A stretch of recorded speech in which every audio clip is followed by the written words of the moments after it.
The screen is a bit off, but whatever, I don't feel like changing it.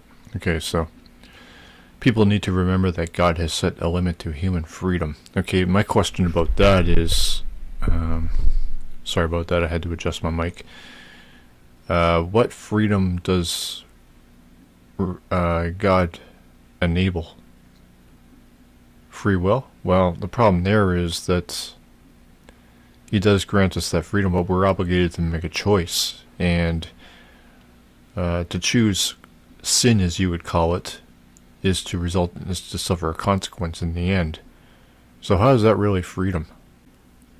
Now you could say, well, He's not forcing us to submit to Him, which would be the opposite of freedom, but He is forcing us to choose. Now I could say that I choose not to choose, but that would still result in me going to hell, would it not? Because sin is the default position of human life. But we are allowed to live for ourselves, but God doesn't like that, so He'll impose the consequence of hell onto us. So, yeah, even if that is a form of, well, it's not really, because of the consequence. A freedom does not involve a consequence. So, and aside from that, why do you agree with that premise? Why do you agree with this situation or whatever, circumstance, or whatever the hell you want to call it? Freedom is not unlimited. How is it freedom then? What, limited freedom? What? What does that even mean? Freedom is not unlimited. God said, "Thou shalt not."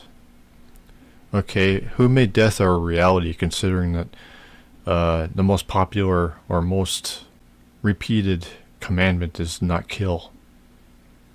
How are we able to kill if God was a responsible creator? Shouldn't He have made us invincible? Would that be a problem? Why is He allowed to kill? The flood?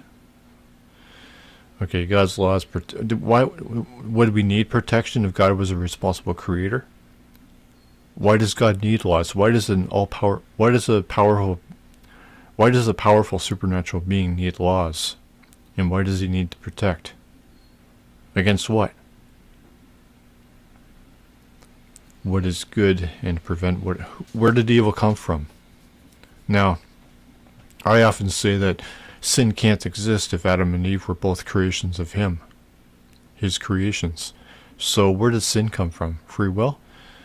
How could sin come about through free will if Adam and Eve were sinless from creation, and if God is incapable of evil? How could any of the options be evil? How could Adam and Eve have chosen badly, let alone the options being bad, given the premises I've just laid out for you here? That doesn't make any sense. What is good, or what do you consider to be good, and how is that what you consider good is good? It doesn't make any. This whole thing is just garbage.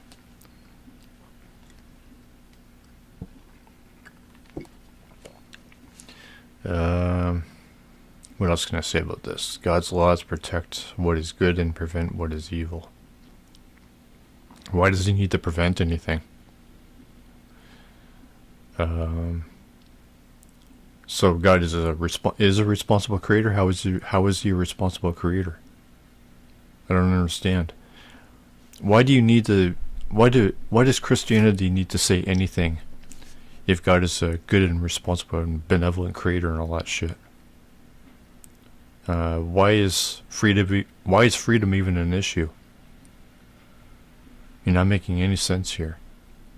I'll leave it at that, though. I think I pretty much dissected all of this shit.